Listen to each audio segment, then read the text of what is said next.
Hey guys, this is an ADD Woman podcast. I'm super excited to get started this month though, because it's October. And if you are an ADHDer or you have been for any length of time, this is our month. October is ADHD Awareness Month. So let's dive into what do we need to be aware of when it comes to ADHD in general. Welcome to an ADD Woman podcast. I'm your host, Lacy Estelle, writer of all things about ADHD parenting and being an ADHD mother on Mothering the Storm with Lacy Estelle at lacyestelle.com. Here on an ADD Woman podcast, we're going to switch it up and talk about all things to do with ADHD as an adult woman and how we deal with it. Now you might be thinking, ADHD, women don't really have that. Actually, we do. We've all just been doing such a great job for years of masking it. So let's dive in. So one thing that I feel like as a woman with ADHD gets often overlooked or people sometimes, I still feel like when I tell somebody I have ADHD as a woman, unless they've experienced it themselves, they either have it, their child has it, or anything, their spouse has it. They likely will sometimes look at me like, you don't look like you have ADHD. Or do you really have ADHD or are you just a flake? And I think that the likelihood of that actually being what's going through somebody's brain and what I think is going through their brain is probably slim to none. But I can't seem to help it because I struggled for so long and for so many years, I did just think of myself as just this girl who just could not get her poop in a group. Okay. And I know that's just such a silly thing to say, but I'm trying hard not to swear. So I could not get my poop in a group. I could not get my ducks in a row. No matter how much I tried, I just could not seem to get my bleep together. So with that said, October being ADHD Awareness Month, I think it's really important to talk out loud to as many people as you can about ADHD and the impact it has had on your life. And I am going to be super vulnerable and tell you guys a little secret that I have been keeping to myself for the last 3.5 months, 3 months. I am pregnant. So this will be our 5th child. This is me and my husband's first child together. And pregnancy for me in my history and my past has always come loaded with major emotions. Why is that? Because I think so much of society has put so much pressure on mothers and women and all the things we're supposed to be. And when you have ADHD, as a mother, I feel like having kids really breaks you open and makes you vulnerable. And you start to kind of realize like, wow, I have a whole other person that is relying on me to make the right decisions. And I fumble through my own decisions daily, right? That's just like a typical mother. But when you have ADHD, day-to-day tasks feel really hard. And those are tasks that you're just doing for yourself, like taking a shower, getting up in the morning, getting out of bed, making yourself food, pre-planning your lunch date, remembering your doctor's appointments. Those are all things that if you have ADHD as a woman, you probably struggle to do. And then on top of that, you add in that you're going to have a child. If you have undiagnosed ADHD, you have this like insurmountable idea in your head of the things that you're supposed to do. And for some reason, it's just constantly out of reach. So I've been going through a lot of vulnerable emotions over the last 3 months, and part of it, I'm sure, is pregnancy hormones. I know I said on previous episodes, I'm between medications, and I am right now because I'm no longer taking my stimulant medication for my ADHD, and it has really, really thrown a wrench in a lot of my plans. And so often, we as ADHD women, when we're struggling like this, we tend to close ourselves off. We tend to isolate and pretend that everything is going okay. But I'm going to be honest with you guys, this has been really hard. I am finally in a place where my pregnancy feels very joyful and exciting and less uncertain because I had my previous children with relationships that were not meant for me, that I was not going to continue to have. They weren't Christian relationships. It was before my walk with Christ. And now that I'm married to literally who I feel is the man of my dreams, and we're happy and we're sustaining our life and everything is good, for me to then become pregnant and have to go through all of these emotions all over again with having ADHD, of just feeling worthless because I can't function like most women can. Now, I say most women, but we need to be realistic here, okay? What we see on Instagram or what we see on social media is not most women. That is probably 5% of somebody's life, and they, of course, are taking a picture of it, so they're making it look very picturesque. My life is not, it's not like that. Right now, I'm struggling to clean my house. I'm struggling to get things done. I'm struggling to stay on track with my goals.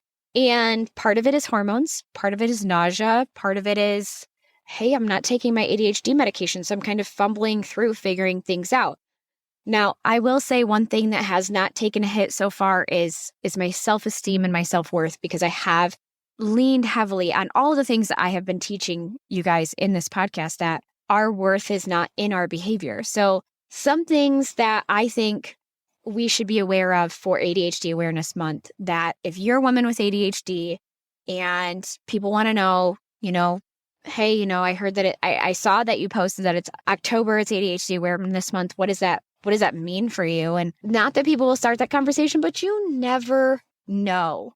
Here's where I think that, what do they say? The rubber meets the road when it comes to those of us struggling, those of us who have struggled, those of us who have it and want to help others.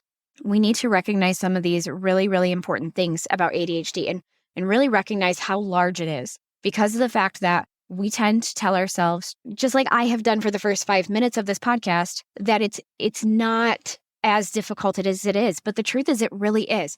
So ADHD women, we also have the same negative consequences for untreated ADHD as our male counterparts, which means that we are likely to have low academic performance and we're likely to have behavioral issues. These are long-term consequences of untreated ADHD. And I'm the poster child for that. I struggled with depression and suicide my senior year of high school. I barely graduated. I think I graduated with like a 1.6 GPA. It was a miracle that even my community college let me into college. And then, of course, they made me feel really confused because I got to college and my academic performance went way up. I managed to get 4.0s in quite a few of my classes. I made the dean's list. And yeah, I was still struggling all the time to just manage it all. And I think that's where, the self-esteem issue with women and having ADHD. So what is likely to happen if you are a woman with ADHD, if you're a young girl with ADHD, you look around, you see that other girls don't seem to struggle to stay on task like you do. And instead of associating it with not being able to focus, like I feel that when I look at my boys, I can talk to my oldest son and I can say, hey, how are you doing in class? What do you feel like you're struggling with? He never starts his words with, I just feel like I don't want to do it. Now, every once in a while he will, but a lot of times he will immediately go, I can't focus, Mom. I can't focus on what they're trying to teach me. I don't understand it. So immediately he's seeing the direct repercussions of his untreated ADHD if he's, wants to go off medication. And for him, we're doing this kind of treatment where I'm trying to help him navigate his own decisions with how he treats his ADHD and how far he wants to go when it comes to treating it and how he feels about himself. And it's tricky. So all that to say is I feel like with boys, they'll present and say, I can't sit still. I can't stay focused. I don't understand what's being taught. I didn't hear what the teacher said. When I was a young girl, I was expected to be smart. Girls are just, it's just an accepted thing. We're smart. We like to read. We pay attention in class. We're teachers' pets. So to all of a sudden be in school and not be understanding or comprehending what was being taught to me, I'm not even going to tell you that I recognize that that's what was happening. Instead, I was like, I think it's just that I really feel weird, or I don't feel happy, or I don't enjoy this anymore. So because of that, if I were to go to my family or my parents or, anybody who might be able to advocate for me, I'm going to lean on my feelings. Maybe that's a girl thing. Maybe it's not. But what often happens, and they have studied this now, is that girls are much more likely to also end up with anxiety and depression. And because of that, because those symptoms will present first, oh, we struggle to get out of bed. We sleep a lot. Those same things can be ADHD related. If you are struggling to regulate the dopamine in your brain, getting out of bed, getting awake in the morning, functioning to remember day-to-day tasks, that's going to be really hard. And if you go into your doctor and you tell them that, they're going to say, oh, it sounds like you have depression. You're like, no, I could never actually want to do these tasks. So I think it's really, really important that as a woman with ADHD, if you're listening to this, we talk about the impact it really does have. That we tell other people that, hey, if girls have untreated ADHD, it's not just boys. A lot of times I feel like it's obvious when men have untreated ADHD, they go on to develop drug problems. They go on to develop substance abuse issues or alcohol-related issues, relationship-related issues, job-related issues. And I think those are all pretty obvious when it comes to performance-based problems because of the fact that men grow up to be assumed to be the provider. They're assumed to be that's just a man for you. He's not in touch with his feelings. He doesn't understand the impact of the consequences that he has on others when he decides to, take too many painkillers. But the thing is that we as women are just as likely to develop these same natural consequences of our untreated ADHD. We'll struggle our whole lives with self-esteem. It will push us into toxic relationships. There's a movie, I think it's called Perks of Being a Wallflower. I'm not a huge proponent of it, but there was one line in it that I always thought that is so insanely true. She says, we accept the love we think we deserve. And when you have ADHD as a woman and it's untreated and you don't understand why you're struggling so much and you look around and you see all of your peers who are totally capable of doing all the things that you for some reason just cannot do, you can't help but ask yourself where your worth will really come from. So here's the other thing is that having satisfactory academic achievement, it no longer should rule out whether you have ADHD as a woman or not. If I had only ever had to worry about my schoolwork in school and not done any extracurricular activities like my mom helped me to pursue, I was a competitive dancer. I absolutely loved it. I miss it terribly all the time. I think about performing and how wonderful it was and how much I loved it. That consumed majority of my hyper-focus in school. And I often ask myself, if I had allowed myself to only worry about academics, would I have gotten better grades? Was that the difference in college, where once I got to college, I was no longer worrying about doing anything other than just college work, at least for a few semesters before I had to get a job. That no longer should be a diagnostic requirement for women with ADHD, because oftentimes women with ADHD will find ways to perform even though it is so much more difficult for us. We are likely, and this is a fact, I'm still going through facts here, we're likely to develop better coping mechanisms and coping strategies than our male counterparts. And we also are more likely to mask our symptoms. Why? Because it goes back to what I said. Girls are, we're smart. Girls are gentle. We're not loud. We're graceful. Yes, we're capable of that. But let me just tell you, we're loud. We're clumsy. We're silly. We're hyperactive. We do all those same things that boys do. But for some reason, as a girl, we're just only expected to do it. Very little, very few. We're super impulsive, especially if we have ADHD. We're boy crazy sometimes when we're in middle school. We're love crazy. We dive into any sort of relationship we can find. We dive into any sort of acceptance we can find, just the same as boys with ADHD. So we need to be made aware that as women, one of our biggest coping mechanisms is we become really great actresses. So much so that we kind of lose ourselves. It took me a long time. I used to get really frustrated because it felt like every time I would meet new people, I would absorb some of the things that they like to do rather than trying to distinguish the things that I actually enjoyed. What did I actually like to do? How did I actually like to live my life? What brought me joy? What brought me happiness? What made me feel fulfilled? When I started to actually ask myself those questions and look at those things, I realized that a lot of the things that I was always chasing, I was still chasing acceptance.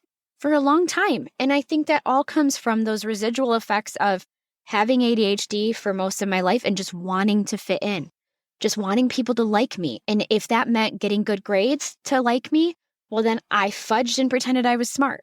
If that meant that I read certain books, I fudged and pretended I was reading certain books. Sometimes I actually dived in and read those books, and I would feel like I enjoyed them because I then had a way to have a conversation with people who were my peers, who I felt I needed to deserve their respect, right?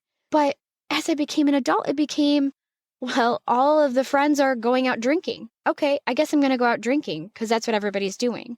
Or all of this friends are, trying different drugs. Okay, well, maybe I'll try that. All of the friends are having sex. Oh, okay, well, I guess that's what everybody's doing. And I want people to like me. I want people to think that I'm mature and established and, worthy of somebody to be respected.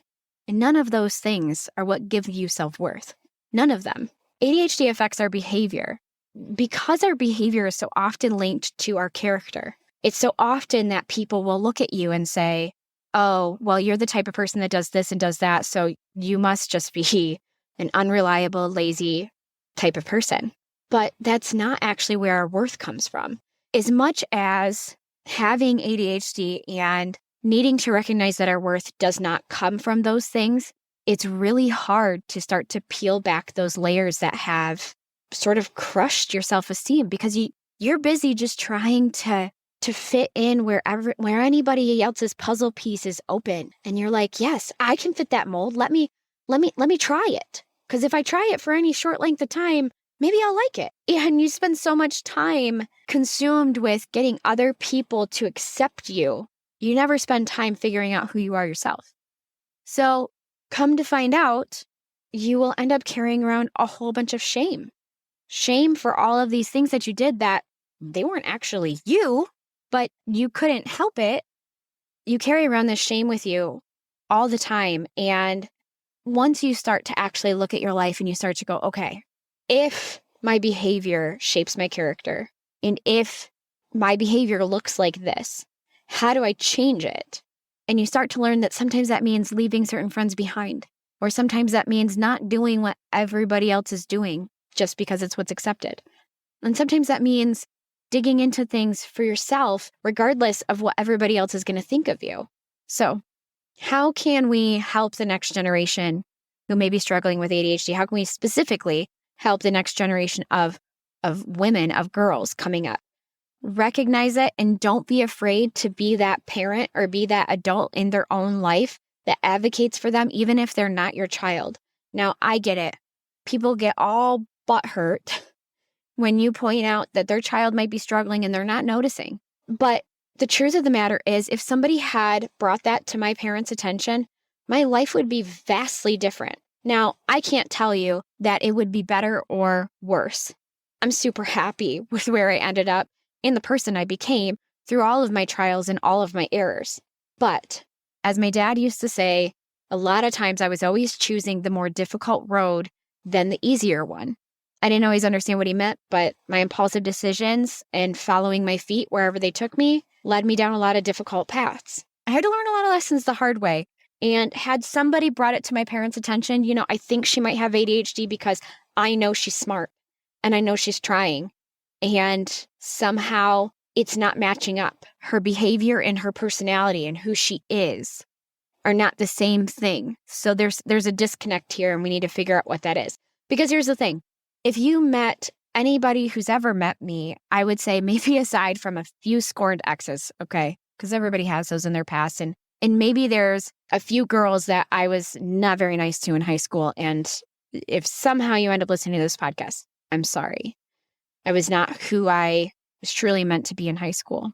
But as you grow older, there are certain parts of your character that people start to recognize in you, regardless of some of the mistakes that you've made. Most of the people that I know of would say, I'm loving, I'm caring, and I put my family and the people that I care the most about first. I do everything I can to make sure that I put them first. If that was something that people were aware of about me back in high school, then I think my own mother and father would have been like, you know what? Lacy really doesn't like to disappoint us. That part is very obvious. So why is she struggling so much to get good grades if she is as smart as we know she is? Do you get what I'm saying? So it's really important that if you see it, call it out. If it's a girl who's old enough to talk to her own parents, ask her to talk to her parents. Say, hey, I thought that this article might be helpful for you. You should read it, maybe give it to your mom.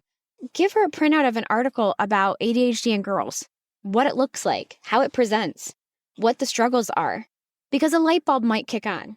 And let me tell you, you could save a life. There's a few things that happened to me my senior year of high school that kept me from harming myself. And I think one of the main ones is that Jesus always had a hold of me. I never realized how strong his grip was until I was in my late 20s. But thank you, Jesus, for always holding me tight, because there were moments in high school that I was so ready to end my life. Life felt so difficult for me because of my ADHD. This is something that I think we overlook as women because we spend so much time assuming that somehow if we just get better at being on time, if we just work harder at keeping routines, if we can control more things in our lives, that things will get easier for us. But the problem is that when you have ADHD and it's untreated and you don't realize what you're up against, your brain is constantly battling you. It is literally battling you to stay on track, to stay focused, to stay doing what you need to do next, to know what the next right move is, to help you make decisions. So because of that, there's this constant feeling of overwhelm. And it becomes, for someone like me who errs towards the sides of depression, it becomes something to where I just say, I don't want to do this anymore. I don't want to do this anymore. I want to run away. I want to hide. I want to stay in bed for 12 days. I just want to quit my job. My job feels really, really, really difficult. So I'm just going to quit. And you can't do that because as an adult, we can't do that. So when you're feeling like that, a lot of times doctors and people who are unaware, especially unaware of how ADHD affects women, will say, oh, you're just depressed. But depression, antidepressant medications will take you about an inch and you need to go about 4 miles. So we need to talk about it. We need to not have shame from carrying it and not knowing it because we need to learn how to recognize it in others. Day-to-day life feels really heavy when you have ADHD. Being a mother feels really, really, really heavy when you have ADHD. I think a lot of us, I think we also struggle massively with feeling like if we have to take medication or if we have to reach out for help, then somehow we're inadequate. And that is just crap. And that is letting society win because somehow they have told you that your standard has to be really, really high. And if you don't meet it, well, then you're just nothing. Understand something, that even though our ADHD affects our behavior, because people attribute our behavior to our character, it can become very difficult to not recognize that that is not the person that we are. That just because we're struggling with our behavior, we do still have self-worth. So remember that you are a human being. You are made by God. You're made in his image and he loves us. And here's the thing. He doesn't love us because of our accomplishments. He doesn't love us because of our grades or because of our waist size or because of our ability as mothers to clean our house every day and make dinner every night or bake our child's cake from scratch. That is not why he loves us. He loves us, and he tells us in his word that he loves us because he chose us for himself before the beginning of time. So the next time that you are feeling like, life is so hard, and maybe if I was just a different type of mother, or maybe if I was just a different type of woman, or maybe if I was just different, I would be better. I want you to stop and remind yourself that God loved you so much. He made you exactly as you are to love him because he loves you exactly as he made you. Exactly as he made you. That is going to wrap up this episode of an ADD Woman podcast. And if any of the things I just said are of interest to you, love to hear what you think. And I'll be talking to you guys soon.